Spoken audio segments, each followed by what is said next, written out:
শুরুতেই আমরা গোন এবং কিলোয়াকে একটা ইন্টারনেট ক্যাফের মধ্যে দেখতে পাই, যেখানে ওরা দুজনে হান্টার ওয়েবসাইটের মধ্যে ভিজিট করে, কারণ হান্টার ওয়েবসাইটের মধ্যে গ্রিড আইল্যান্ড গেম সম্পর্কে তথ্য থাকতে পারে। আর ওরা যখন গেমের ইনফরমেশন সম্পর্কে সার্চ করে তখন ওরা জানতে পারে যে ওদের 20 মিলিয়ন জেনি লাগবে ওই ইনফরমেশন জানার জন্য। আর যখনই গোন 20 মিলিয়ন টাকা ডিপোজিট করে তখনই মনিটর থেকে লাইট বেরিয়ে আসে, আর এমন মনে হচ্ছিল যে গোন এবং কিলোয়া মনিটরের ভিতরে ঢুকে গেছে।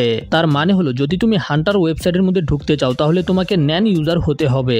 যাই হোক, সেখানে থাকা বারটেন্ডার ওদেরকে গ্রিড আইল্যান্ড সম্পর্কে যত ইনফরমেশন আছে সেগুলো দিতে শুরু করে। যেমন গ্রিড আইল্যান্ড এমন একটা গেম যেটা শুধু ন্যান ইউজারদের জন্য বানানো হয়েছে, কিন্তু এই গেমটা কেন বানানো হয়েছে সেটা এখনো জানা যায়নি। আর যখন কেউ এই গেমকে স্টার্ট করে তখন সে গেমের ভিতরে ঢুকে যায়, আর যতক্ষণ পর্যন্ত তুমি গেমের ভিতরে জীবিত থাকবে ততক্ষণ পর্যন্ত কনসোল চলতেই থাকবে। যদি সেটাকে আনপ্লাগ করে দেওয়া হয় তারপরেও চলতেই থাকবে, আর প্লেয়ার মারা যাওয়ার পরেই সেটা বন্ধ হয়ে যাবে। তারপরে সে বলে যে একবার একজন ওনার 50 জন প্লেয়ারকে ভাড়া করে এই গেমটাকে শেষ করার জন্য, কিন্তু তাদের মধ্যে থেকে একজনও বেঁচে ফিরতে পারেনি। তবে নির্দিষ্ট পরিমাণ পয়েন্ট করতে পারলে গেম শেষ না করেও ফিরে আসা যায়। তখন বারটেন্ডার ওদের সামনে একটা ড্রিঙ্কস রাখে, আর গুন মনে করে যে এটা ওদেরকে খাওয়ার জন্য দিয়েছে, এই জন্য গুন সেটাকে তুলতে যায়, তবে তুলতে পারে না। তার মানে বুঝতে পারছো এগুলো সবকিছু ইলিউশন আর কি। তখন বারটেন্ডার আবারও বলতে শুরু করে যে ইয়র্ক নিউ সিটির অকশনের মধ্যে 60টা কনসোল আসবে, আর সেগুলো সবগুলোই বিক্রি করার জন্য অ্যাভেলেবেল থাকবে। তবে অকশনের মধ্যে সেটার সবচেয়ে কম দাম শুরু হবে 8.5 বিলিয়ন জেনি। যেটা শুনে কিলো আর গুন একেবারে হাক্কা বাক্কা হয়ে যায়। তখন গুন চিন্তা করে তার মানে হলো যে যদি আমি একটা সিম্পল গেমকে ম্যানেজ করতে না পারি তাহলে আমি কখনোই আমার বাবার সাথে দেখা করতে পারবো না। আর এরপরে ওরা হান্টার ওয়েবসাইট থেকে বের হয়ে আসে। যাই হোক, এখন ওদের সবচেয়ে বড় সমস্যা হলো টাকা, কিন্তু তারপরেও গুন ওই অকশনের মধ্যে পার্ট নিতে চায়। যদি ওরা কিছু কিনতে না পারে তাহলে কিছু সেল করতে হতে সেখানে পার্ট নিতে পারবে, তাই না? আর এই আইডিয়াটা কিলোয়ার অনেক পছন্দ হয়। যাই হোক, এখন ওদের কাছে আছে 800 মিলিয়ন জেনি। এই জন্য ওরা অনলাইনের মধ্যে জিনিস খুঁজতে শুরু করে যেগুলো ওরা অকশনের মধ্যে সেল করতে পারবে। কিন্তু তার পরের সিনে আমরা জানতে পারি অনেক খোঁজাখুঁজির পরেও তারা এমন কোনো ভ্যালুয়েবল জিনিস পায়নি যেগুলো তারা অকশনের মধ্যে সেল করতে পারবে। আর এখান থেকেই সিন শিফট হয় কুরাপিকার উপরে। কুরাপিকা ওকে দেওয়া লিস্টের মধ্যে থেকে একটা জিনিস নিয়ে এসেছে, আর কুরাপিকার সাথে যে বাকি 3 জন ছিল তারাও লিস্ট থেকে একটা একটা আইটেম আনতে পেরেছে, যে কারণে তাদের 4 জনকেই হায়ার করে নেওয়া হয়। তারপরে হেড বডিগার্ড ওদেরকে ওদের কাজ বুঝিয়ে দেয়। ওদের কাজ হলো বসকে সুরক্ষিত ইয়র্ক নিউ সিটির হোটেল রুমে নিয়ে যাওয়া। তার মানে হলো ওদেরকে সিকিউরিটি গার্ডের ডিউটি করতে হবে। তবে কুরাপিকা হেড গার্ডের কাছ থেকে জানতে চায় যে কে তাদের বসকে টার্গেট করছে। তবে হেড গার্ড কুরাপিকার এই প্রশ্নের কোনো উত্তর দেয় না। তারপরেই হেড গার্ড ওদের 4 জনকে বসের কাছে নিয়ে যায়। তবে যাওয়ার সময় মেয়েটা ওয়ালের মধ্যে একটা পেন্টিং দেখতে পায়। যখন সে এটা সম্পর্কে জানতে চায় তখন হেড গার্ড বলে যে এই পেন্টিংটা একটা আসল মানুষ।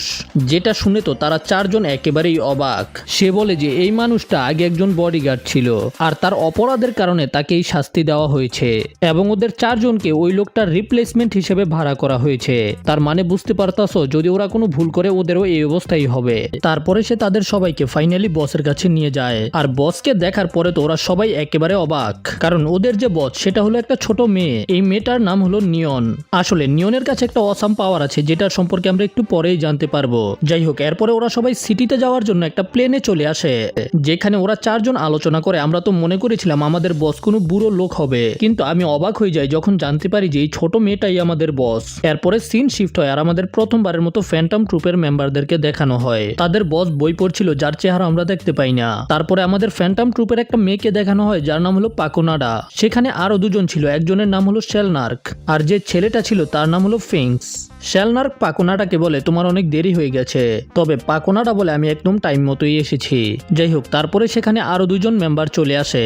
যেটাকে মামির মতো দেখতে সেটার নাম হলো বোনো লেনয়, আর যেটাকে বাচ্চার মতো দেখতে সেটার নাম হলো কোরটুপি। তারপরে সেখানে বড় সড়ো দেখতে আরেকটা মেম্বার আসে যার নাম হলো উবুজিন। আর ভাই, এই উবুজিনকে কুরাপিকা এমন মায়ের দিব যে ফাইটটা দেখার জন্য আমি অনেক বেশি এক্সাইটেড।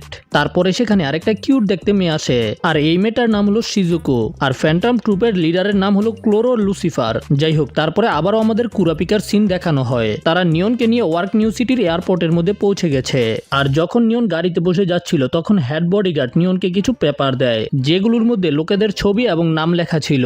সে নিয়নকে বলে তার এখন এই লোকগুলোর ভবিষ্যৎবাণী করতে হবে, কিন্তু নিয়ন এতগুলো লোকের একসাথে ভবিষ্যৎবাণী করতে চায় না। এই জন্য নিয়ন ওর বাবাকে কল দেয়, তবে ওর বাবা ওকে কোনো কিছুর লোভ দেখিয়ে রাজি করিয়ে ফেলে। আর এখানেই আমরা নিয়নের আসল পাওয়ার দেখতে পারি।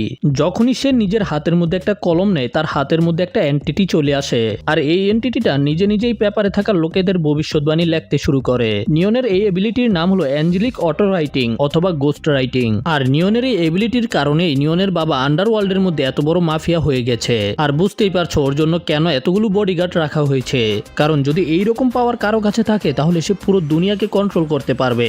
এর পরের সিনে আমাদের আরো 4 জন ফ্যান্টম ট্রুপ মেম্বারদেরকে দেখানো হয়। এদের মধ্যে যে সবচেয়ে ছোট ছেলেটাকে দেখতে পাচ্ছ তার নাম হলো ফেইটান, আর এই যে সামুরাইয়ের মতো দেখতে তার নাম হলো নোবুনাগা। মাচিকে তো আগেই আমরা হিসুকার সাথে দেখেছি। আর এই যে বিশাল লোকটাকে দেখতে পাচ্ছ তার নাম হলো ফ্র্যাঙ্কলিন। আর এদের আলোচনা থেকে আমরা বুঝতে পারি যে পুরো 3 বছর পরে আবারও সকল ফ্যান্টম ট্রুপের মেম্বাররা একত্রিত হচ্ছে। যাই হোক, এখান থেকে সিন শিফট হয় নিয়নের হেডগার্ডের উপরে, আর আমাদেরকে এখানে নিয়নের পাওয়ার সম্পর্কে আরো কিছু ইনফরমেশন দেওয়া হয়। আসলে নিয়ন যে ভবিষ্যৎবাণীগুলোকে লেখে সেগুলো কবিতার মতো থাকে, আর এই কবিতাগুলোর মধ্যে থেকে যে অর্থ বের হয় সেটাই হলো আসল ভবিষ্যৎবাণী। আর হেডগার্ডের কাজ হলো এই কবিতাগুলোর অর্থ বের করে তার বাবার কাছে পাঠানো। আর আমরা এখানে এটাও জানতে পারি যে নিয়ন এই নিজের পাওয়ারটা নিজের উপরে ব্যবহার করতে পারে না। তারপরে সে যখন কবিতাগুলোর অর্থ বের করে ফেলে তখন সে বুঝতে পারে যে আন্ডারগ্রাউন্ড অকশনের মধ্যে হামলা হতে পারে, আর এই জন্যই নিয়নের বাবা নিয়নের আন্ডারগ্রাউন্ডের অকশনে যাওয়াকে ক্যান্সেল করে দেয়। তবে তার প্ল্যান অনুযায়ী সে নিয়নের পরিবর্তে সেখানে নিয়নের বডিগার্ডদেরকে পাঠাবে। আর এর পরের সিনে আমাদের পুরো ফ্যান্টম ট্রুপকে দেখানো হয়, যেখানে সবাই একত্রিত হয়ে গেছে একজনকে ছাড়া, আর সেটা হলো হিসুকা। তাদের মিটিং এর টাইম প্রায় শেষ হয়ে যাচ্ছিল, এই জন্য উবোগিন রেগে যায় যে আজকে যদি হিসুকাকে পাই তাহলে চুল ছিঁড়ে ফেলবো। তবে হিসুকা অলরেডি সেখানে চলে এসেছে। হিসুকা বলে যে কি আমার চুল ছিঁড়বা? হিসুকা এখানে আসার সাথে সাথেই আবারও মাচির উপরে লাইন মারতে শুরু করে। তবে মাচি হিসুকাকে পাত্তা দেয় না। তারপরেই ফ্যান্টম ট্রুপের যে বস সে অন্ধকার থেকে আলোতে বেরিয়ে আসে, আর তাকে দেখার সাথে সাথেই হিসুকার আবারও অর্গাজম হতে শুরু করে দেয়। যাই হোক, ফ্যান্টম ট্রুপের যে লিডার সে বলে যে আমরা আন্ডারগ্রাউন্ড অকশনের মধ্যে চুরি করব। তখন বাকি সবাই আলোচনা করতে শুরু করে যে তারা কি কি চুরি করবে। তবে ক্লোরো বলে সবকিছু, আন্ডারগ্রাউন্ড অকশনের মধ্যে যা যা থাকবে সবকিছু চুরি করে নিয়ে আসবো। এটা শোনার পরে উবোগিন বলে যে ওয়ার্ক নিউ সিটির আন্ডারগ্রাউন্ড অকশনকে পুরো দুনিয়ার বড় বড় মাফিয়ারা চালায়। যদি আমরা সেখানে চুরি করি তাহলে আমরা পুরো দুনিয়ার বড় বড় মাফিয়াদেরকে নিজেদের শত্রু বানিয়ে ফেলবো। এতে বস জিজ্ঞাসা করে উবোগিন তুমি কি ভয় পাচ্ছ? তবে উবোগিন তখন বলে যে না, আমি তো অনেক বেশি এক্সাইটেড, কারণ যত বেশি শত্রু থাকবে আমি তত বেশি লড়াই করতে পারবো। আর এরপরেই সে বারবার বসের কাছ থেকে পারমিশন চাইতে শুরু করে যেন উবোগিন অকশনের মধ্যে গিয়ে আক্রমণ করতে পারে। আর বস সবাইকে পারমিশন দিয়ে দেয় তোমাদের রাস্তায় যে আসবে তাদেরকে মেরে ফেলবে। যাই হোক, এরপরে আবারও আমাদের কুরাপিকার সিন দেখানো হয়, যেখানে ওদেরকে বলা হচ্ছিল যে ওদেরকে অকশন থেকে 3টা আইটেম কিনে আনতে হবে। প্রথম আইটেমটা হলো একটা মমি, দ্বিতীয় আইটেমটা হলো একটা টিস্যু পেপার, আর তৃতীয় আইটেমটা যেটা সেটা হলো কার্টা ক্লানের স্কারলেট আই। এটা দেখার সাথে সাথে কুরাপিকা আবারও রেজের মধ্যে চলে আসে। এটা কুরাপিকার পাশে দাঁড়িয়ে থাকা মেলেডি বুঝতে পেরে যায় যে কুরাপিকা এখন অনেক বেশি রেগে রয়েছে। তারপরে দার্জিলিং ওদেরকে বলে যে অকশনের মধ্যে হামলা হতে পারে, এই জন্য তোমাদেরকে সাবধানে থাকতে হবে। তোমাদের ওই হামলার সাথে কোনো কানেকশন নাই, যদি বিপদ দেখো তাহলে পালিয়ে যাবে।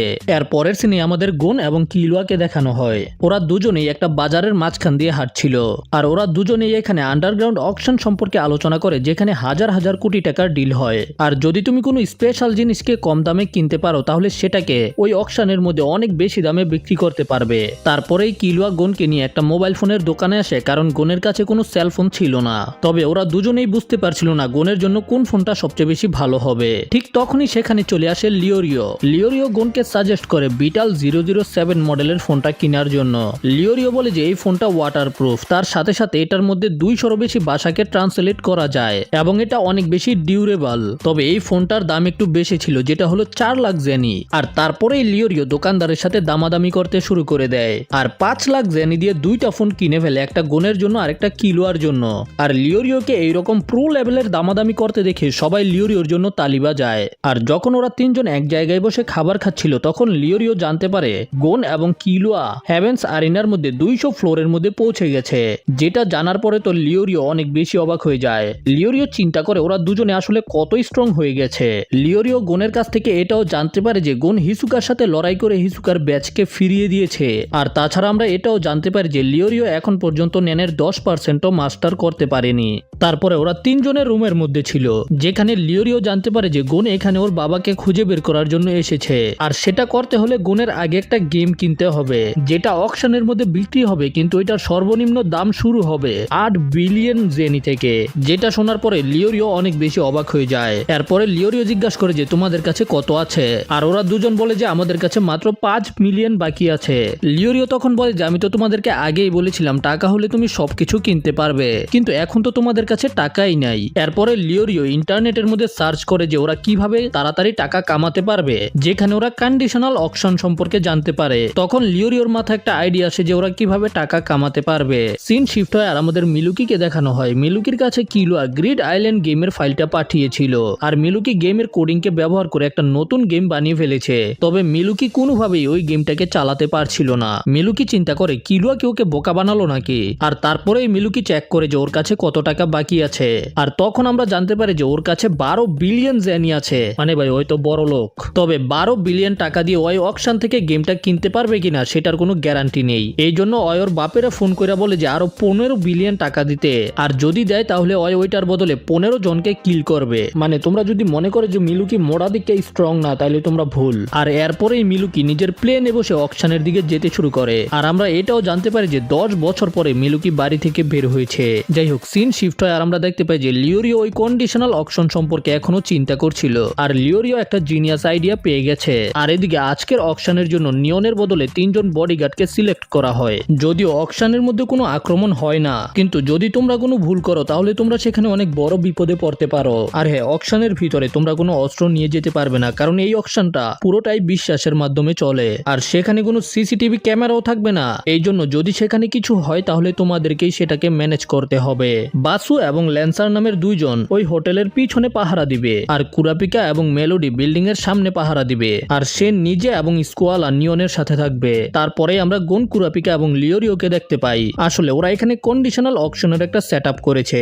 যদি কেউ গুনকে পাঞ্জাতে হারাতে পারে তাহলে তাদেরকে একটা দামি নেকলেস দেওয়া হবে, যে নেকলেসটার দাম হলো 3 মিলিয়ন জেনি। তোমরা চিন্তা করতেছো যে ওরা টাকা কামাইবো কেমনে? আসলে যেই আগে গুনের সাথে পাঞ্জা খেলতে যাবে তাকে একে 10,000 জেনি দিয়ে তারপরে খেলতে হবে। আর এটা শোনার পরে সব লোকের অনেক খুশি ছিল, কারণ গুনের মতো একটা বাচ্চাকে তারা এমনিতেই হারিয়ে দিবে। তখন গুনের মনে পড়ে যে লিওরিও গুনকে কি বলেছিল। লিওরিও গুনকে বলেছিল প্রথম তুমি অভিনয় করবে যে তুমি পাঞ্জাতে পারছো না, কিন্তু পরে তুমি তাকে হারিয়ে দিবে। এতে লোকেদের মধ্যে বিশ্বাস থাকবে যে তারা তোমাকে হারাতে পারবে। আর এরপরে একটা লোক গুনের সাথে পাঞ্জা খেলার জন্য চলে আসে।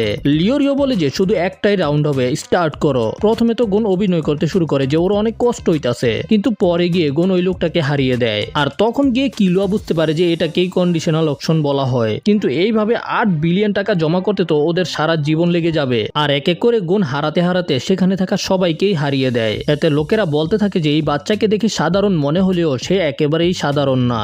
এদিকে গুন চিন্তা করে যে সবার কাছ থেকে এইভাবে টাকা নিয়ে আমার একেবারেই ভালো লাগতেছে না। গুন চিন্তা করে আমি তো একেবারেই অবাক হয়ে গেছি, এত সহজে টাকা ইনকাম করা যায়। আর ঠিক ওই সময় সেখানে গুনের সাথে পাঞ্জা লড়াই করার জন্য ফ্যান্টম ট্রুপের শিজুকু চলে আসে। তারপরে গুন এবং শিজুকুর মধ্যে পাঞ্জা শুরু হয়ে যায়। আর ঠিক তখনই গুন বুঝতে পারে যে শিজুকু কোনো সাধারণ মেয়ে না। লিওরিও স্টার্ট বলতেই তারা দুজনে শক্তির ব্যবহার করতে শুরু করে। গুন শিজুকুর হাতকে নড়াতেই অনেক বেশি সমস্যা হচ্ছিল।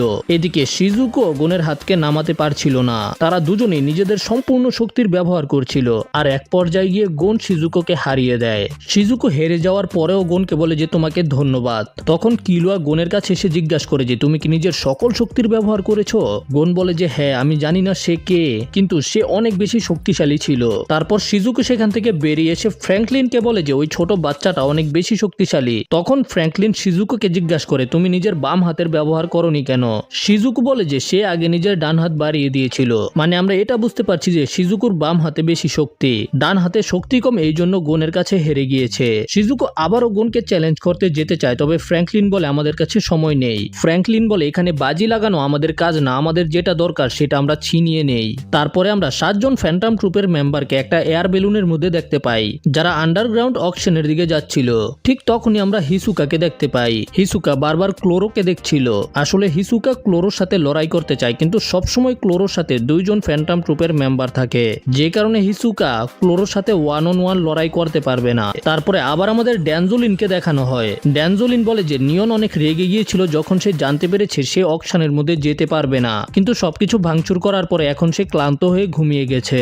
আর তারপরে সে কুরাপিকাকে ফোন করে জিজ্ঞাসা করে যে সেখানে কি চলছে। কুরাপিকা বলে এখানে সবকিছু ঠিক আছে, যদি এখানে কিছু হয় তাহলে আমি সাথে সাথে তো আপনাকে ইনফর্ম করে দিব। ফোন রাখার পরে মেলেডি কুরাপিকাকে বলে যে এখানকার পরিবেশটা একেবারে শান্ত, কিন্তু কুরাপিকা তো মনে মনে চিন্তা করছিল যে ফ্যান্টম ট্রুপ কি এখানে আসবে নাকি না। মেলোডি কুরাপিকাকে বলে যে আমি তোমাকে প্রথমবার হান্টার এজেন্সি থেকে বাইরে আসতে দেখেছিলাম, আমি তখন তোমার ভিতরে প্রতিশোধের আগুনকে অনুভব করতে পেরেছিলাম, এই জন্য এখন আমি তোমাকে একটা প্রশ্ন করতে চাই। তারপরে মেলেডি বলে যে স্কারলেট আইস, এটার সাথে তোমার সম্পর্ক কি? কুরাপিকা জিজ্ঞাসা করে যে তুমি এটা কেন জানতে চাও? মেলেডি বলে যে কোনো বিশেষ কারণে নয়, যখন তুমি কার্ডের মধ্যে স্কারলেট আইকে দেখেছিলে তখন তোমার হার্টবিট অনেক বেশি বেড়ে যায়, তুমি ওই সময় অনেক বেশি রেগেছিলে। কুরাপিকা বলে যে মনে হয় এখন আর তোমার কাছ থেকে লুকিয়ে কোনো লাভ নেই, আমি হলাম কার্টা ক্ল্যানের শেষ মেম্বার। এমনিতে সাধারণ টাইমে তো আমাদের চোখ ব্রাউন কালারের হয়ে থাকে, কিন্তু যখন আমরা এক্সাইটেড অথবা অনেক বেশি রেগে যাই তখন আমাদের চোখ লাল হয়ে যায়, এই জন্য এখন আমি লেন্সের ব্যবহার করি সেগুলোকে লুকিয়ে রাখার জন্য। আর আমি এখন তাদেরকে খুঁজে বেড়াচ্ছি যে আমার ক্ল্যানকে শেষ করে দিয়েছে। আর তারপরে কুরাপিকা মেলেডিকে জিজ্ঞাসা করে তুমি কি এই সব কথা ড্যানজোলিনকে বলে দিবে? মেলেডি বলে যে না, আমার মরার একদম ইচ্ছা নেই। কুরাপিকা তখন অবাক হয়ে মেলেডিকে জিজ্ঞাসা করে যে তুমি এটা কিভাবে বুঝতে পারলে? মেলেডি বলে কারণ হার্টবিট সবসময় সত্যি কথা বলে। মেলেডি বলে যে আমি বুঝতে পেরেছি, আমাকে নিজের সম্পর্কে বলতে শুরু করেছো তোমার হার্টবিট একেবারে নর্মাল হয়ে গেছে, তার মানে হলো যে তুমি আমাকে মেরে ফেলার জন্য একেবারে রেডি হয়েছিলে। আর এরপরে মেলেডি কুরাপিকাকে জিজ্ঞাসা করে যে তুমি এই কাজটা কেন নিয়েছো? তখন মেলেডি কুরাপিকাকে বলে যে তুমি আমাকে এই কথা জিজ্ঞাসা করছো, আমি তোমার কাছে মিথ্যা কথাও তো বলতে পারি। তখন কুরাপিকা বলে যে আমিও চোখ দেখেই বুঝতে পারি যে কে মিথ্যা কথা বলছে। মেলেডি তখন নিজের সম্পর্কে বলতে শুরু করে, মেলেডি হলো একজন মিউজিক হান্টার, আর আমি এখন একটা মিউজিককে খুঁজে বেড়াচ্ছি। কুরাপিকা বলে যে তুমি আমাকে মিথ্যা কথা বলোনি, কিন্তু এর মধ্যে থেকে কিছু ইম্পর্টেন্ট কথাকে তুমি গোপন রেখেছো। মেলেডি বলে হ্যাঁ তুমি ঠিক ধরতে পেরেছো, আসলে মেলেডি একটা ডেভিল মিউজিকের সন্ধানে আছে, যে মিউজিকটা অনেক বেশি ভয়ানক, যদি কোনো মানুষ ওই মিউজিককে বাজায় অথবা শোনে সে একেবারে ধ্বংস হয়ে যায়। কুরাপিকার তখন মনে হয় যে এই মিউজিকের গল্পটা একেবারেই বানানো। আর ঠিক তখন মেলেডি কুরাপিকাকে নিজের হাত দেখায়, যেটা দেখার পরে কুরাপিকা অনেক বেশি অবাক হয়ে যায়। মেলেডি বলে যে আমি ওই মিউজিক শুনেছি, সেটাও সম্পূর্ণ একেবারে অল্প। মেলেডি বলে যে আমি ওই মিউজিকের একটা নোটকে শুনেছি, আর তারপরেই আমার এই অবস্থা হয়ে গেছে, আর যে ওই মিউজিক বাজিয়েছিল সে সাথে সাথেই মারা গেছে। আসলে আমার মনে হচ্ছে মেলেডির এটা আসল রূপ না, ওই মিউজিক শোনার কারণে মেলেডির রূপ এইরকম হয়ে গেছে।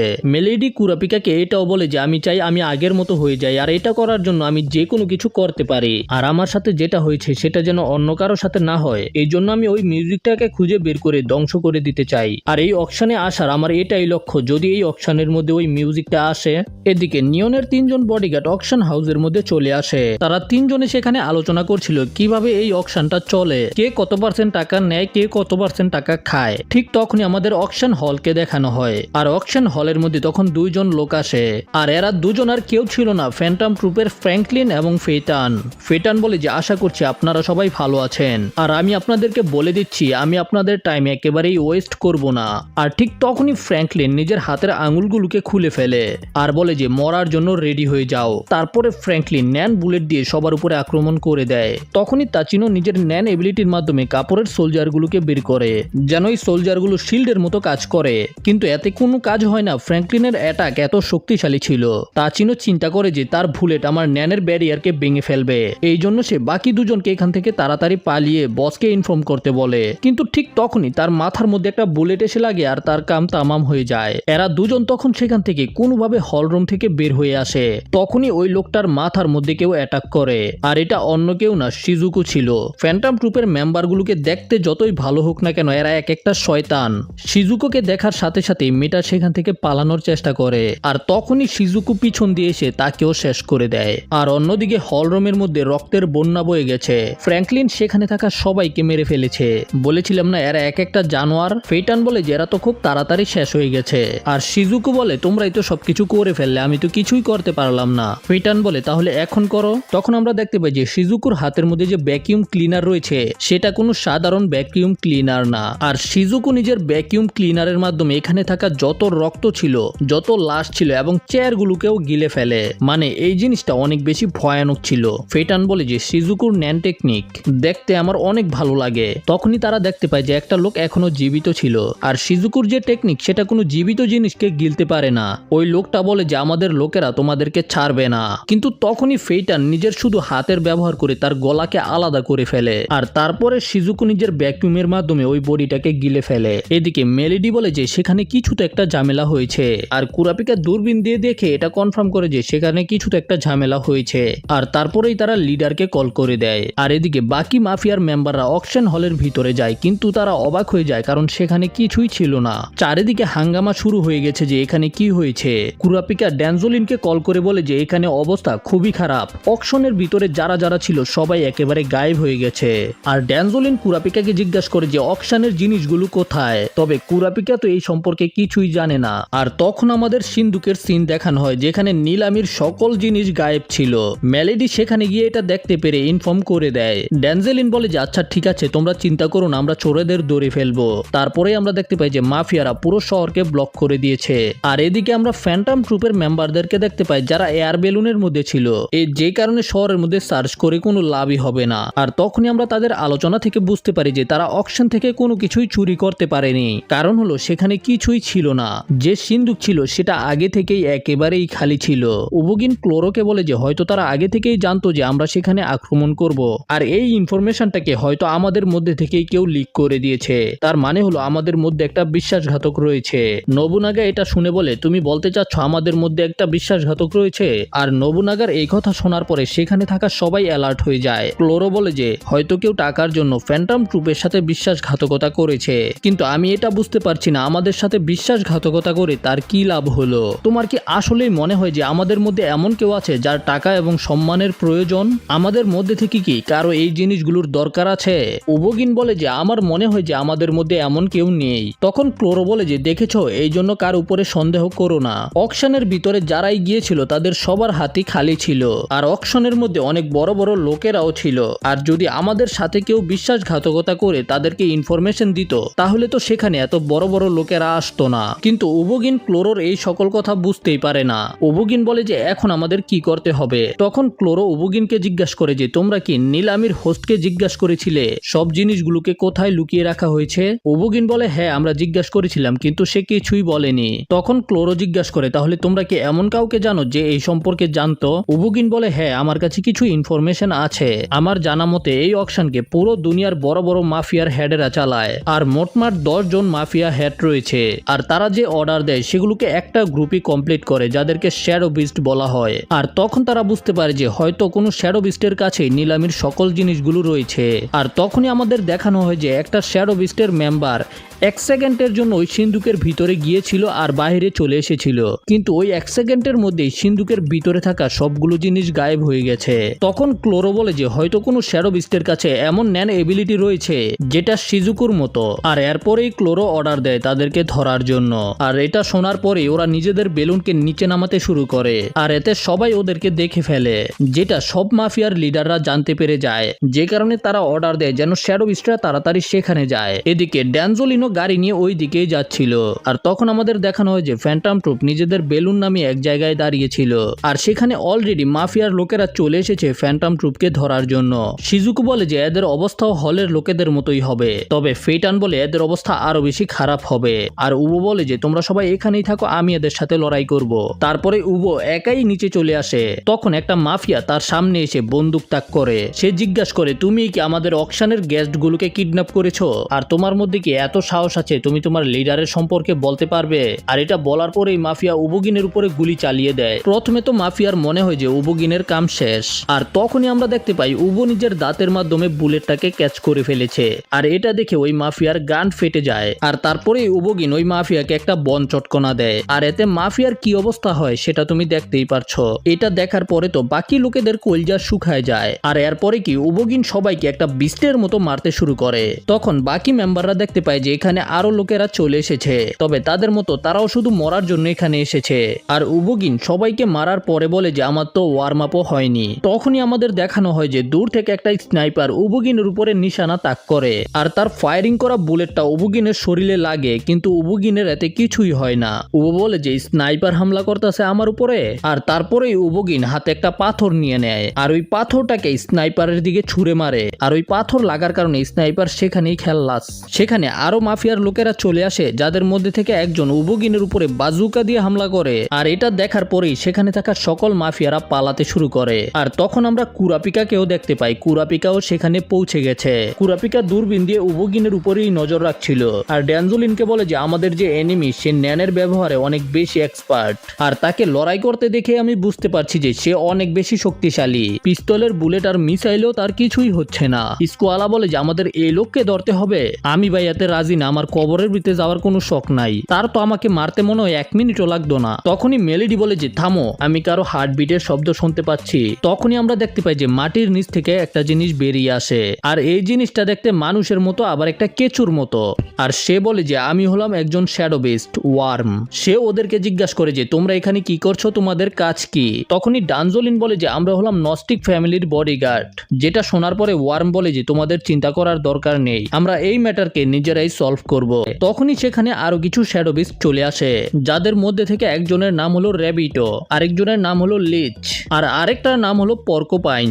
এরা বলে যে আমরাই হলাম শ্যাডো বিস্ট আর আমরাই এদের কাম তামাম করবো। তারপরেই আমরা দেখতে পাই যে শ্যাডো বিস্টেরা উবোর দিকে যেতে শুরু করেছে। উবো বাকিদেরকে বলে যে কেউ আমার মাঝখানে আসবে না, আমি একাই এদের সাথে লড়াই করব। এখন তোমরা বলে যে তোমরা অকশনের জিনিসগুলোকে কোথায় লুকিয়ে রেখেছো, কিন্তু একটা শ্যাডো বিস্ট জিজ্ঞাসা করে যে প্রথমে এটা বলো যে আমাদের মেহমানরা কোথায়। উবো বলে যে তাদের সবাইকে তো মেরে ফেলা হয়েছে।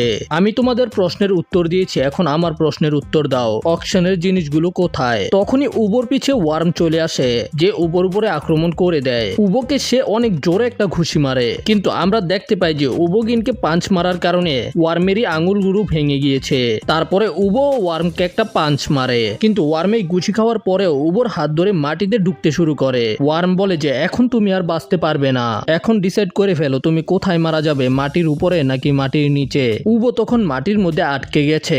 উবো বলে যে কোথাও না, বোকা কোথাকার। এটা বলে উবো নিজের হাতের মধ্যে অরাকে নিয়ে আসে, যেটা দেখে শ্যাডো বিস্টদের ফেটে যায়। আর আমরা উপরে দেখতে পাই যে বাকি ফ্যান্টম ট্রুপের মেম্বাররা টাস খেলতে ব্যস্ত। তখন শালনাক বলে যে উবো সিরিয়াস হয়ে গেছে, আর এদিকে আমরা দেখতে পাই যে উবো মাটির মধ্যে অনেক জোরে একটা ঘুষি দেয়, যেটা দেখার পরে এই 3 জন শ্যাডো বিস্ট পিছনে চলে যায়। আর ওই জায়গাতে অনেক বড় একটা বিস্ফোরণ হয়, যেমন কোনো বম ফাটানো হয়েছে, মানে তার ঘুষিতেই এত বড় একটা গর্ত তৈরি হয়ে গেছে। তাহলে বুঝে ফেলো যে উবোগিনের ঘুষি কত পাওয়ারফুল ছিল। ঠিক তখনই শ্যাডো বিস্টেরা কিছু নোটিস করতে পারে। আসলে তারা উবোর পিঠের মধ্যে স্পাইডারের ট্যাটুটা দেখতে পেয়েছে।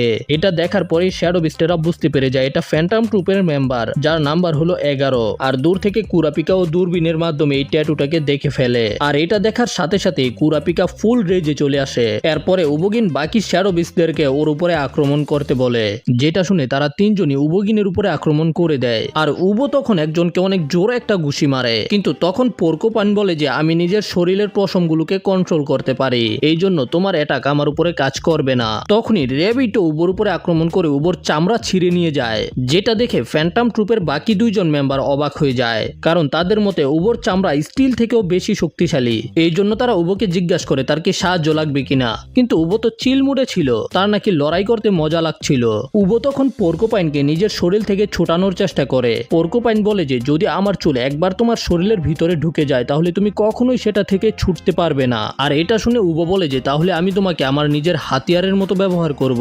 আর তারপরে উবো তাকে দিয়ে লিজের উপর একটা পাঞ্চ মারে, কিন্তু আমরা দেখতে পাই যে লিজের কিছুই হয়নি। তখন পর্কোপাইন বলে যে আমি তোমাকে বলেছিলাম আমি আমার চুলগুলোকে নিজের ইচ্ছা মতো কন্ট্রোল করতে পারি। তখনই র্যাবিটো এসে আবার উবোগিনের চামড়া উঠিয়ে নেয়। সে বলে যে তোমাকে তো আমি আস্তে আস্তে খেয়েই ফেলবো।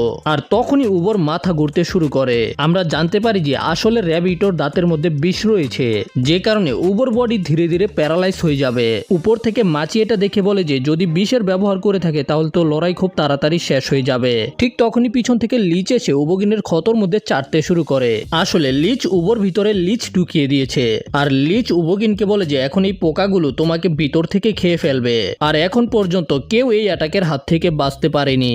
আর ঠিক এটা শোনার পরেই উবো লিচকে কামড় দিয়ে দেয়, আর এক কামড় দিয়েই উবো তার মাথাকে ছেদা বেদা করে দেয়। মানে ভাই অবস্থাটা দেখো, যদি একটা জানোয়ার না হয়ে থাকে তাইলে এটা কেমনে করলো। আর উবোকে এমন করতে দেখে বাকি 2 জনের অবস্থা একেবারেই খারাপ। আর উবো ওদের দিকে এমন ভাবে তাকায় যেন ওদেরকে আস্তা খেয়ে ফেলবে।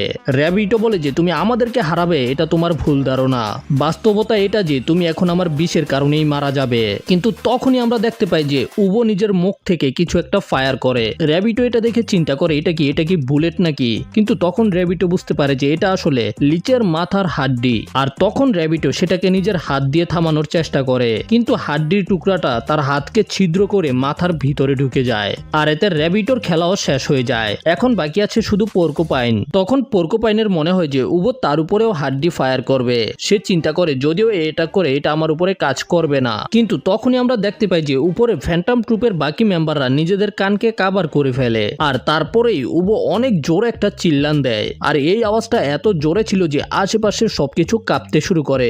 এমনকি কুরাপিকার দল অনেক দূরে দাঁড়িয়ে থাকার পরেও নিজেদের কান কাভার করে ফেলতে হয়। আর এই আওয়াজের কারণে পোর্কোপাইনের কান দিয়ে রক্ত বের হতে শুরু করে, আর তারও খেলা শেষ হয়ে যায়। উবো পোর্কোপাইনকে বলে যে আরে বাচ্চা, তুমি তো চুপ হয়ে গেলে।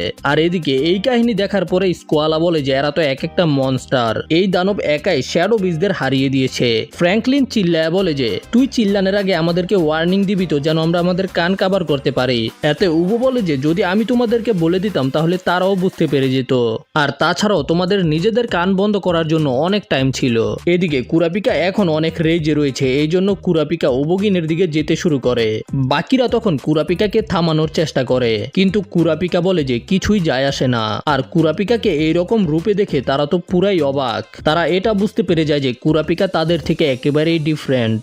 মেলেডি চিন্তা করে যে আমি অনেক বেশি রাগ এবং ঘৃণাকে অনুভব করতে পারছি। কুরাপিকা এখন নিজের জ্ঞানে নেই, আমার তো এখন তাকে থামাতে কিছু করতেই হবে। কুরাপিকা যখন আবার উবোর দিকে যেতে শুরু করে তখনই মেলেডি একটা বাঁশি বাজাতে শুরু করে। মেলেডির এই বাঁশি বাজানোর কারণে আশেপাশের সব জিনিস একেবারে শান্ত হয়ে যায়। আর যারা যারা মেলেডির বাঁশির শব্দ শুনছিল তাদের মনে হচ্ছিল যে তারা একটা বাগানের মাঝখানে দাঁড়িয়ে আছে। মেলেডি বলে এই টেকনিকের নাম হলো ওয়াইল্ড ফ্লাওয়ার, যেটা যে কোনো মানুষকে শান্ত করে দিতে পারে। আর এই বাঁশির শব্দের কারণে কুরাপিকাও শান্ত হয়ে গেছে। কুরাপিকা তখন মেলেডিকে ধন্যবাদ বলে, কারণ এখন কুরাপিকা রিল্যাক্স আছে। কিন্তু তারপরেও কুরাপিকা বলে যে এখন আমার গিয়ে তাদেরকে ধরতে হবে। কুরাপিকা লিডারকে বলে যে আমাকে যেতে দাও। লিডার বলে যে তুমি তার এইরকম দানবীয় শক্তি দেখার পরেও তার সাথে লড়াই করতে চাও? কুরাপিকা বলে হ্যাঁ, আর এদের সবাইকে একটা গাড়ি নিয়ে সামনেই থাকতে বলে, যেন তারা সবাই এখান থেকে তাড়াতাড়ি পালাতে পারে। তারপরেই কুরাপিকা একাই ফ্যান্টম ট্রুপের সাথে লড়াই করতে সামনে এগিয়ে যায়। এদিকে উবোগিন শিজুকুকে বলে শিজুকুর ভ্যাকিউম টেকনিকের মাধ্যমে যেন উবোগিনের বডি থেকে বিষগুলোকে বের করে ফেলে। শিজুকু বলে যে হ্যাঁ, আমি বিষগুলোকে তো বের করতে পারবো, কিন্তু লিচগুলোকে বের করতে পারবো না। তখনই উবোগিনের সামনে শেলনাক চলে আসে। তখন শেলনাক উবোগিনের বডি থেকে একটা লিচকে বের করে। সে বলে যে এই লিচগুলো এখন তো তোমাকে কিছু করবে না, কিন্তু একদিন পর থেকেই তোমাকে খেতে শুরু করবে, আর তারপরেই তোমার শরীরের ভিতরে ডিম পেড়ে দিবে, যেগুলো থেকে ডিম ফুটে তোমার প্রস্রাবের রাস্তা দিয়ে বের হবে। আর তখন তোমার এইরকম ব্যথা হবে যে তুমি ব্যথাই মারা যাবে। কিন্তু যদি উবো বেশি করে বিয়ার খায় তাহলে উবোর বডিতেই লিচগুলো মারা যাবে। তখন শিজুকু সেখানে চলে আসে উবোর বডি থেকে বিষ বের করার জন্য, কিন্তু তার আগেই সে দেখতে পায় যে তার শরীর একটা চেন পেঁচিয়ে রেখেছে। আর তারপরেই কেউ তাকে টেনে নিয়ে যায়। কেউ তাকে থামানোর জন্য কিছুই করতে পারে না। এই জিনিসটা এত তাড়াতাড়ি হয়েছে যে কেউ তাকে বাঁচানোর জন্য কিছুই করতে পারে না। কিন্তু মাচি তার দিকে একটা সুই ছুঁড়ে মারে। এখন তাদের মনে হচ্ছিল যে কোনো শ্যাডো বিচ তাকে নিয়ে গেছে। আর এখন তো উবোর বডি প্যারালাইজ হয়ে গেছে, তার মানে হলো ওদেরকে গিয়ে উবোকে বাঁচাতে হবে। মাচি বলে যে আমি আমার ইনের থ্রেডকে উবোর সাথে লাগিয়ে দিয়েছি, যতক্ষণ পর্যন্ত তারা গিওর ব্যবহার করবে না আমরা তাদের লোকেশন খুব সহজেই জেনে যাব। নবুনাগা বলে যে তাহলে চলো, উবোকে বাঁচানোর পরে আমরা বাকি শ্যাডো বিচদেরকেও দেখে নিব। আর এই সব ঘটনা তারা ক্লোরোর কাছেও বলে দেয়। এদিকে আমরা দেখতে পাই যে কুরাপিকা উবোকে গাড়ির ভিতরে বসিয়ে রেখেছে। উবো বলে যে ওই ড্রাইভার, তোর কি মনে হইতাছে তোর এই চেন আমাকে আটকায় রাখতে পারবো? যদি তোরা আমার এখন না মারস তাইলে পরে তোদের অনেক লস হইব। কুরাপিকা তখন ওকে চুপ থাকতে বলে, কিন্তু উবোগিনের বকবক থামে না। এই কারণে কুরাপিকা চেনকে আরো টাইট করে দেয়। আর এতে উবোগিন অনেক বেশি অবাক হয়ে যায়, কারণ এইরকম সাধারণ চেনে উবোগিনের কিছুই হবার কথা না। কুরাপিকা উবোগিনকে বলে চুপচাপ বইয়া থাক, আমারে এখনই বাধ্য করিস না তোকে মেরে ফেলতে। উবোগিন চিন্তা করছিল যে এই চেনগুলো এত শক্তিশালী কিভাবে হতে পারে। যদি আমার ভিতরে বিষ না থাকতো তারপরেও হয়তো আমি এই চেনকে ছিঁড়তে পারতাম না। তার মানে হলো সে নিজের এই চেনের মধ্যে ন্যানকে ইনফিউজ করে রেখেছে, যেটা এত শক্তিশালী যে একটা টপ লেভেলের ইনহ্যান্সারকেও ধরে রাখতে পারে। তো বুঝতে পারতাছো কুরাপিকা কত বেশি শক্তিশালী হয়ে গেছে। আমার মনে হয় যে কুরাপিকা পুরো হান্টার হান্টার সিরিজের মধ্যে one of the strongest character. ঠিক তখনই তারা বুঝতে পারে যে তাদেরকে কেউ ফলো করছে। এই জন্য ড্যানজোলিন কুরাপিকাকে গাড়ি আরো তাড়াতাড়ি চালাতে বলে। কুরাপিকা বুঝতে পারে না যে ওদেরকে ফলো করছে কে আর কিভাবে। এই জন্য কুরাপিকা তখন গিওর ব্যবহার করে। এতে কুরাপিকা উবোগিনের বডিতে থাকা মাছির সুইটাকে দেখে ফেলে, আর কুয়ালাকে বলে যে সেটা তাড়াতাড়ি খুলে ফেলে দিতে। আর এদিকে মাছিও বুঝতে পেরে যায় যে তারা মনে হয় জানতে পেরে গেছে। ওরাও একটা গাড়ির ভিতরে ছিল যেখানে ওরা ছোট্ট গাড়ির মধ্যে অনেকগুলো বসে রয়েছে। শালনাগ বলে যে চিন্তা করার দরকার নেই, আমরা প্রায় তাদের কাছে পৌঁছে গেছি। কিন্তু তখনই হঠাৎ করে তাদের গাড়ির উপরে এসে কেউ ল্যান্ডিং করে। এটা ছিল আরো একটা শ্যাডো বিস্ট যার নাম হলো আউল। সে হঠাৎ করে তাদের গাড়ির সামনে একটা পর্দা রেখে দেয়, আর ওই পর্দাটা গাড়িটাকে পুরো ভিতরে নিয়ে একটা ছোট ব্যাগের মতো হয়ে যায়, যেটার ভিতর থেকে আমরা নবুনাগার আওয়াজ শুনতে পাই। আর তখনই আউল সামনে দেখতে পায় যে বাকিরা সবাই বেরিয়ে গেছে। আউল বলে যে তোমরা সবাই তো অনেক বেশি চালু, তোমরা 1 সেকেন্ডের মধ্যেই গাড়ি থেকে বেরিয়ে গেছো। এর মানে হলো এখন তোমাদের সবার সাথে আমার একা লড়াই করতে হবে। তখনই আমরা ফেইটানের কাছ থেকে জানতে পারি যে নবুনাগা কেন বেরোতে পারেনি। আসলে নবুনাগা দুইজনের মাঝখানে বসেছিল, এই জন্য সময়ই পায়নি বের হবার। আর তার এই টেকনিককে দেখার পরে শিজুকা বুঝতে পেরে যায় যে আউলি অকশনের সকল মালগুলোকে চুরি করেছে। কিন্তু তখনই ফেইটান কিছু নোটিস করতে পায়, আর তারা দেখতে পায় যে শ্যাডো বিস্টের বাকি মেম্বাররাও সেখানে চলে এসেছে। তখন একটা শ্যাডো বিস্ট বলে যে এরা কারা, এরা কি আসলেই ফ্যান্টম ট্রুপ? কিন্তু এদেরকে দেখে মনে হচ্ছে না যে এরা তেমন শক্তিশালী হতে পারে। তখনই শিজুকু বলে যে শ্যাডো বিস্ট মোটমাট 10 জন ছিল, তাই না? আর উবো সেখানে 4 জনকে মেরে ফেলেছে, তো আর যে বাকি আছে তারা এখানেই আছে। তখন ফেইটান বলে যে আমি এটা বুঝতে পারছি না, চেন ইউজার আমাদের সবার সামনে থেকে উবোগিনকে কিভাবে নিয়ে গেল। তারপরে ওরা আলোচনা করতে শুরু করে যে তাদের সবার মারার দরকার নেই, তাদের শুধু দরকার হলো আউলের। তবে এটা শোনার পরে বাকি শ্যাডো বিস্টেরা রেগে যায়, আর তারা সবাই মিলে ফ্যান্টম ট্রুপের উপরে আক্রমণ করতে আসে। তখন আউল তাদেরকে থামানোর চেষ্টা করে যে এদেরকে দুর্বল মনে করিস না, কিন্তু এরা তো থামার নামই নেয় না। তখনই সিন শিফট হয়ে যায়, যেখানে ডানজোলিন এবং কুরাপিকা ডিসাইড করে যে তারা উবোগিনকে নিয়ে শহরের মধ্যে চলে যাবে, আর সেখানে ওকে টর্চার করে সব ইনফরমেশন বের করে নিবে। আর এদিকে আমরা লড়াইয়ের মধ্যে দেখতে পাই যে মাচি আউলকে নিজের সুতা দিয়ে পেঁচিয়ে ফেলেছে, আর বাকি যে শ্যাডো বিস্ট গুলো ছিল সেগুলোর কাম তামাম করে দিয়েছে। মানে ভাই, ফ্যান্টম ট্রুপ এমন একটা গ্রুপ যারা কাউকে মারার আগে একবারও চিন্তা করে না। শিজুকু বলে যে আমি কি এদেরকে পরিষ্কার করে দিব? তখন ফেইটান বলে না না, দরকার নেই, এদেরকে এখানেই রেখে দাও। এদের লাশ দেখার পরে বাকিরাও বুঝতে পেরে যাবে যে আমরা কারা। এদিকে শ্যালনাগ বলে যে আমাদের নবুনাগাকে মুক্ত করে দেওয়া উচিত, আর তারপরে আমরা আউলকে টর্চার করতে শুরু করব। তখন মাচি জিজ্ঞাসা করে আমরা কি আউলকে গাড়িতে করে নিয়ে যাব? যদি গাড়িতে করে নিয়ে যাই তাহলে নবুনাগাকে এইভাবেই থাকতে দাও, নয়তো আমাদের গাড়িতে জায়গা হবে না। তারপরে ওরা আউলকে দিয়ে ভিতর থেকে গাড়িটাকে বের করিয়ে ফেলে, আর নবুনাগা তো সম্পূর্ণভাবে রেগে রয়েছে। নবুনাগা প্রথমে আউলকে মারতে যায়, তবে ফেইটান বলে যে এর কাছে মালের ইনফরমেশন আছে, এই জন্য ওকে মারা যাবে না। এদিকে আমরা কুরাপিকা এবং বাকি সবাইকে দেখতে পাই, যেখানে তারা উবোগিনকে বেঁধে রেখেছে। ড্যানজোলিন উবোকে জিজ্ঞাসা করে তুমি কি বুঝতে পারছো তুমি কোন সিচুয়েশনের মধ্যে আছো? যত তাড়াতাড়ি তুমি বলে দিবে চুরির মাল কোথায়, তত তোমার উপরে কম টর্চার করা হবে। উবো তখন জিজ্ঞাসা করে যে আমাকে এটা বলো, আমি এখন কোথায় আছি আর এখন কয়টা বাজে? এটা শুনে ড্যানজোলিন বলে যে মনে হয় তুমি তোমার সিচুয়েশন সম্পর্কে বুঝতে পারছো না, তুমি প্রথমে আমার প্রশ্নের উত্তর দাও। আর এটা বলার পরেই ড্যানজোলিন নিজের তলোয়ার দিয়ে উবোগিনের উপরে আক্রমণ করে, আর এতে যেটা হয় সবাই অবাক হয়ে যায়, কারণ ড্যানজোলিনের তলোয়ারটা উবোগিনের শরীরের সাথে লাগার সাথে সাথেই ভেঙে গেছে। সবাই তো পুরো অবাক, এটা কি হলো? কুরাপিকা নিজের মনে মনে বলে যে এর শক্তি অনেক বেশি, সে জানে যে তাকে এখন টর্চার করা হবে, কিন্তু তারপরেও সে একেবারেই শান্ত। তার অরা এত বেশি শক্তিশালী যে সে পাথরের মতো মজবুত হয়ে আছে। তাকে হারানো হয়তো আমার জন্য এত সহজ হবে না। উবো মনে মনে চিন্তা করছিল যে আমি কি নড়াচড়া করতে পারবো। তখন উবো বুঝতে পারে যে ওর বডি এখনো প্যারালাইজ হয়ে আছে, আর ওই 8টা বাজে খাবার খাইছে, তার হিসাব করলে এখন রাতের 12টা বাজে। তারপরে উবো এদের সবাইকে বলে যে আমি তোমাদের সবাইকে ছেড়ে দিব যদি তোমরা আমাকে এখান থেকে যেতে দাও। এটা দেখার পরে তো স্কোয়ালা অনেক বেশি ভয় পেয়ে যায়। তখন মেলিডি বলে যে সে একেবারে সিরিয়াস। উবো তখন বলতে শুরু করে আমরা অকশনের মালকে চুরি করতে গিয়েছিলাম, কিন্তু তার আগে সেগুলো সেখান থেকে গায়েব ছিল। আর যদি তোমরা না জেনে থাকো ওই মালগুলো কোথায়, তাহলে আমার তোমাদের সাথে কোনো কাজ নেই। শ্যাডো বিস্টেরা আগেই সব মাল নিয়ে চলে গেছে, আর হয়তো তারা তোমাদের মতো গাদাদেরকে এটা বলার প্রয়োজনও মনে করেনি। মেলিডি তখন বলে যে আমি তার হার্টবিট শুনে বুঝতে পারছি যে সে মিথ্যা কথা বলছে না। তখন উবো বলে দেখ ভাই, ভুল সবাই করে, যদি তোরা মাল চুরি করে না থাকোস তাইলে আমার এখান থেকে যাইতে দে, আমি তো করে কিছুই করবো না। তখন কুরাপিকা সিরিয়াস হয়ে উবোকে জিজ্ঞাসা করে অকশনের মধ্যে আমাদের 3 জন লোক ছিল, তারা কোথায়? তখন উবো বলে যে ভিতরে থাকা সবাইকে মেরে ফেলা হয়েছে, তার মানে হলো যে তারাও মারা গেছে। আর এটা শোনার সাথে সাথেই কুরাপিকা উবোর চেহারার মধ্যে একটা ঘুষি মারে। দেখো এখন তোমার মনে হতে পারে ডানজোলিন তো উবোর উপরে নিজের তলোয়ার দিয়ে আক্রমণ করেছে, কিন্তু তলোয়ারই ভেঙে গেছে, তাহলে কুরাপিকার ঘুষি আর কতটুকু ড্যামেজ দিতে পারবে? কিন্তু কুরাপিকার ঘুষিতে উবোর চেহারা দেখো কি অবস্থা হয়েছে। কুরাপিকা বলে যে তোমাদের আমাদের এই প্ল্যানের কারণে তোমরা আর কত মানুষদেরকে হত্যা করবে। তখন বাকিরা যেমন তেমন করে কুরাপিকাকে শান্ত করার চেষ্টা করে, আর উবো নিজেও অনেক বেশি অবাক কুরাপিকার একটা ঘুষি ওকে এত বেশি ড্যামেজ দিয়ে ফেলেছে। ড্যানজোলিন বলে যে যদি মাল শ্যাডো বিচদের কাছে থাকে তাহলে আমাদের তাকে আটকে রেখে কোনো লাভ নেই। আর এদিকে আমরা আউলকে দেখতে পাই যার উপরে ফেইটান অনেক বেশি টর্চার করেছে। তখন সেখানে মাছি এসে জিজ্ঞাসা করে সে কি কিছু বলেছে। ফেইটান বলে হ্যাঁ এটা একেবারেই সহজ ছিল, সে প্রথমেই সবকিছু বলে দিয়েছে। তখন আমাদের আবার ক্রোলোকে দেখানো হয়, যেখানে হিসুকা ক্রোলোকে বলে যে হিসুকা একটু বাইরে যাবে কারোর সাথে দেখা করতে। ক্রোলো তখন হিসুকাকে পারমিশন দিয়ে দেয়, তবে 6টার আগেই আবার ফিরে আসতে বলে। এদিকে আমরা কুরাপিকাকে দেখতে পাই, কুরাপিকার মন খারাপ ছিল কারণ বাকি 3 জন মারা গেছে। তখনই কুরাপিকার ফোনের মধ্যে একটা অপরিচিত নাম্বার থেকে মেসেজ আসে, যেখানে লেখা ছিল যে আমরা কি কোথাও নিরিবিলিতে দেখা করতে পারবো, আর একটা লাভও দেওয়া ছিল। অন্যদিকে ড্যানজোলিন বসের কাছে বলছিল যে অকশনে হামলা করা একজনকে আমরা ধরে ফেলেছি, এখন বলেন যে আমরা তার সাথে কি করব। আর তখন ড্যানজোলিন জানতে পারে যে শ্যাডো বিচদের কাম তামাম হয়ে গেছে।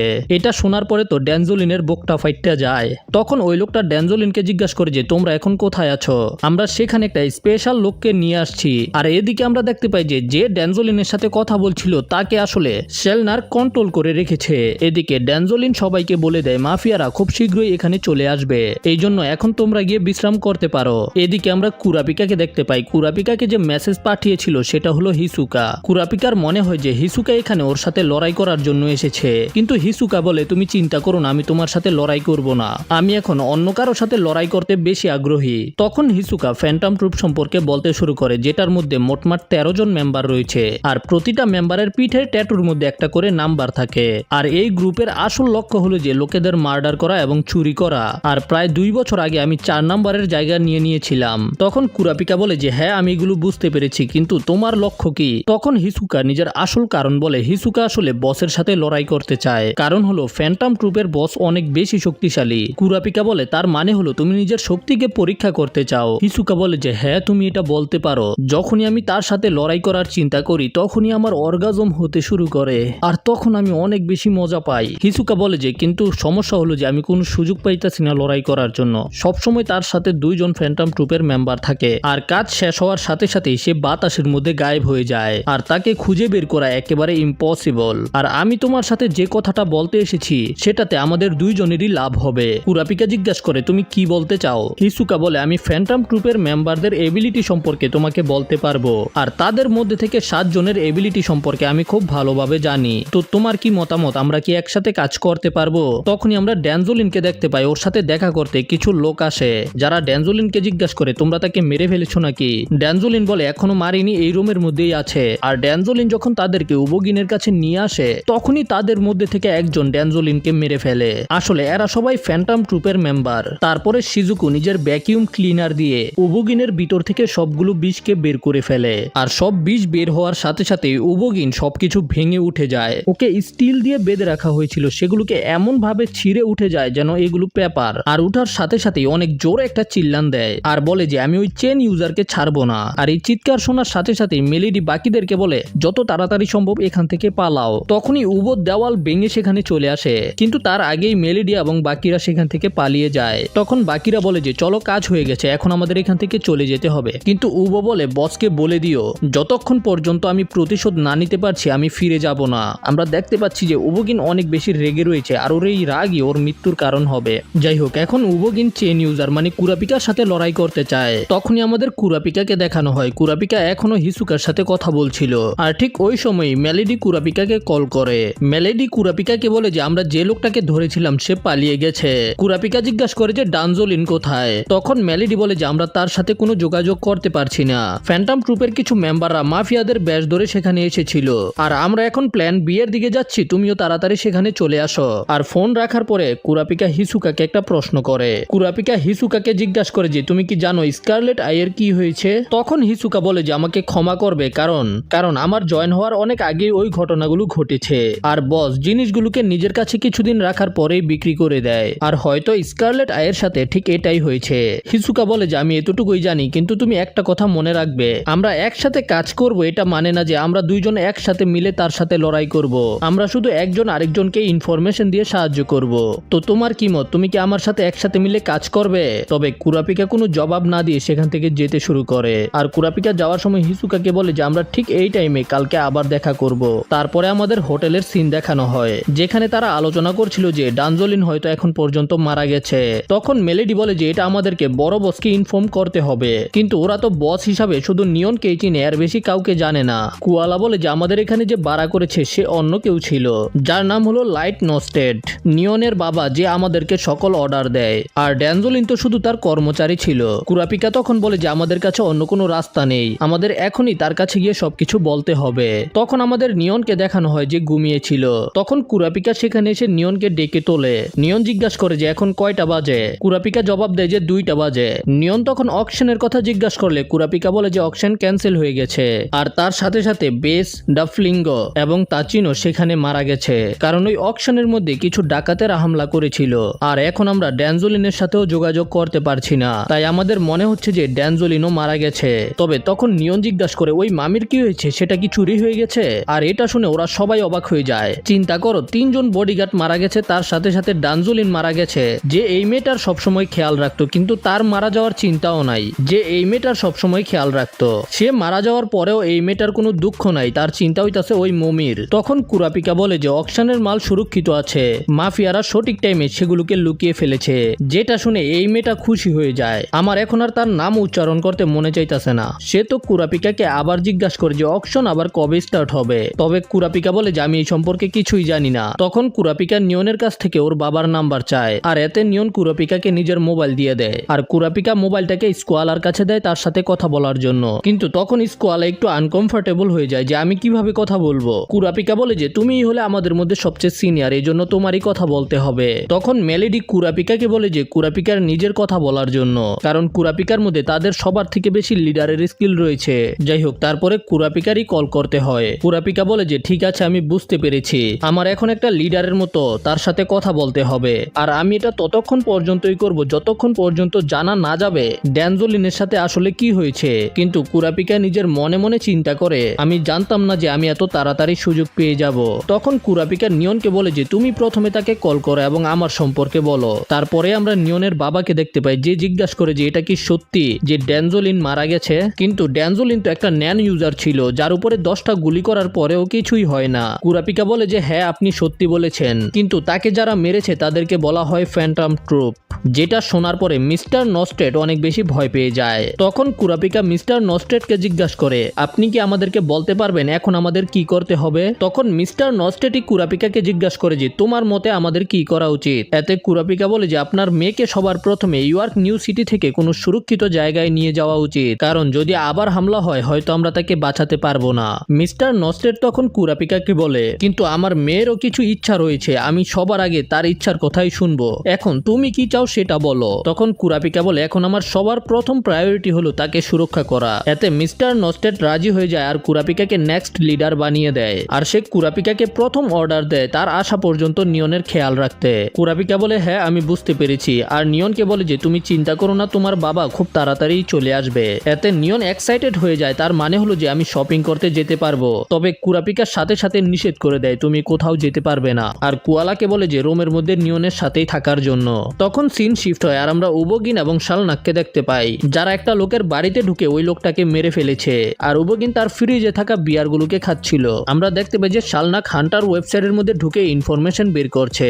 উবো জিজ্ঞাসা করে যে তুমি কি নস্টেড ফ্যামিলি মেম্বারদের লিস্ট পেয়েছো, তুমি কি কিছু জানতে পেরেছো?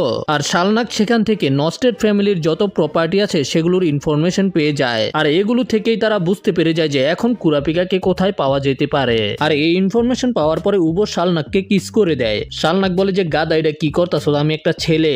যাই হোক, তারপরে উবো সেখান থেকে বেরিয়ে যায় চেন ইউজারের সাথে লড়াই করার জন্য। আর উবো এত বেশি কনফিডেন্স ছিল যে কুরাপিকার খেল তো শেষ করে দিবে মনে হচ্ছিল। তারপরে এদিকে আমরা কুরাপিকাকেও দেখতে পাই যে নিজেও নস্টেড ফ্যামিলি সম্পর্কে গবেষণা করছিল। আর এই ইনফরমেশন পাওয়ার পরে কুরাপিকা বুঝতে পেরে যায় যে ফ্যান্টম ট্রুপও এই ইনফরমেশনকে খুব সহজেই পেতে পারে, আর এই কারণে যে কোনো মুহূর্তে তাদের উপরে হামলা হওয়াটা স্বাভাবিক।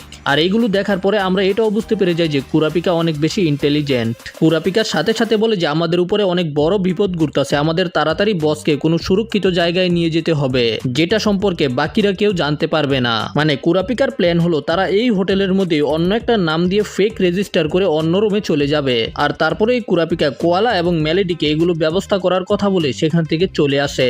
মেলেডি কুরাপিকাকে জিজ্ঞাসা করে যে তুমি কি করবে। কুরাপিকা উত্তর দেয় যে আমি এখানে থেকেই ফ্যান্টম ট্রুপের জন্য অপেক্ষা করব।